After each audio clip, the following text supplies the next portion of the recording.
The next caucus is in Nevada. Will they actually produce results? And what about President Obama's role in the upcoming contest with Bernie Sanders as the frontrunner? We are back with Democratic strategist Roger Fisk and senior analyst at the Independent Women's Forum, Patrice Onwuka.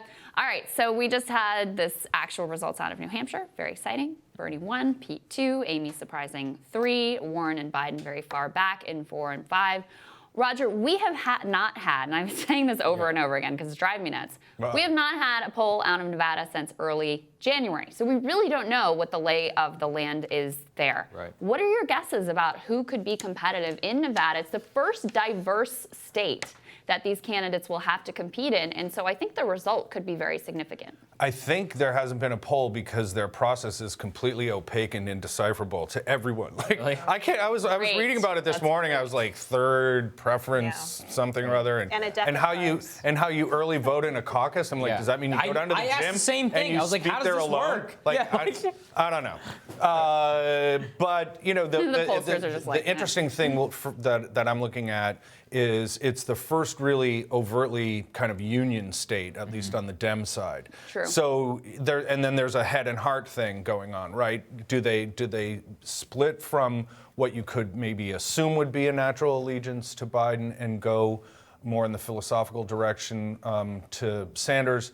I doubt. I mean, Nevada doesn't necessarily have a quality to it where it feels it needs to pass some kind of referendum on the states before it. It tends to be kind of a sovereign exercise unto itself. So, you know, the hotel workers and things like that, and who can really organize within labor in Las Vegas is probably going to drive, you know, who comes out of this on top. Well, here's the interesting thing, Patrice. I mean, last poll, the last tracker we had, and we have here, as of February 12th, Sanders was at 23% and Biden was at 18%. Oh, wow. I expect the Biden number there to collapse after what we saw with Quinnipiac polls on black voters. And as soon as we get a next poll, I just don't know who will collapse. And because right behind him were Warren at 12%, that's also gone. Buttigieg was at 8%, and Bloomberg was at 6%. So I think the Bloomberg and the Steyer numbers are going to jump up. Everybody else is basically going to Maybe go Pete down. too. Maybe Well, Pete, a slight Amy. bump. I mean, I think the problem for them is potentially if the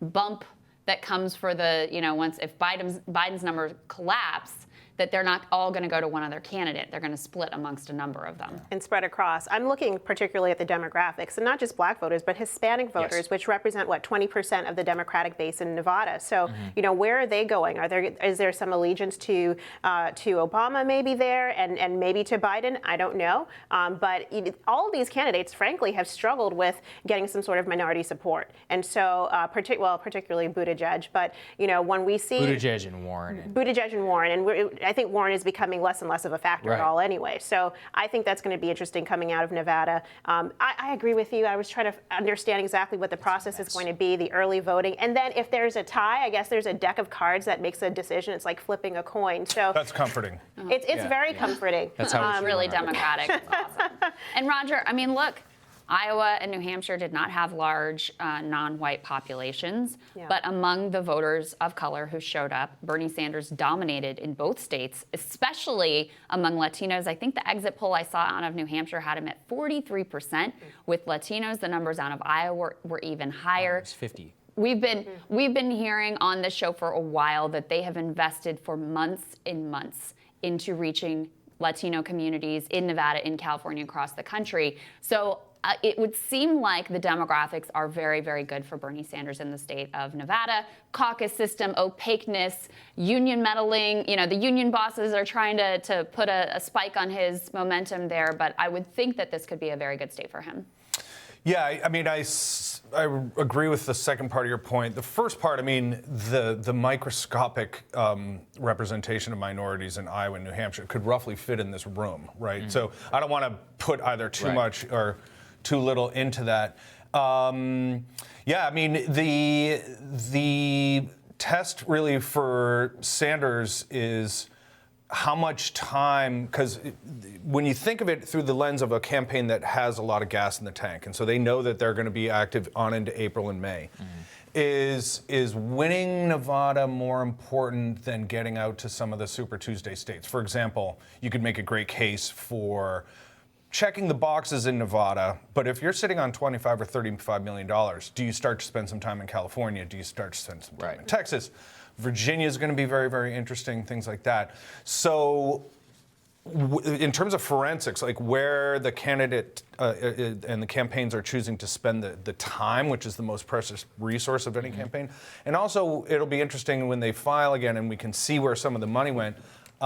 In terms of paid media, are they, who's going all in on Nevada, who's going in 60% on Nevada, 30% on South Carolina, 10% on choosing, Right. A lot of these folks have to choose one or two goals in Super Tuesday rather than compete broadly. And there's only two candidate campaigns that can really compete broadly across Super Tuesday. I foresee Pete actually trying, maybe skipping Nevada and just going straight to California. California could be a good state for him. But you also run up against Bloomberg, and Bloomberg has really great name recognition in California, really strong support there, and he's been flooding every state airways. I mean, I watch his Obama ad, which seemed like an endorsement, but it, I guess is not. Yeah. So I think that's going to be the challenge. That's a good segue that you're running up against. Yeah, Roger, we wanted to talk to you about Obama because there was this reporting out of Politico by Ryan Lizza a while back that if it looked like Bernie Sanders was running away with the nomination, the former President Obama, would intervene to try to stop his momentum. Well, here we are.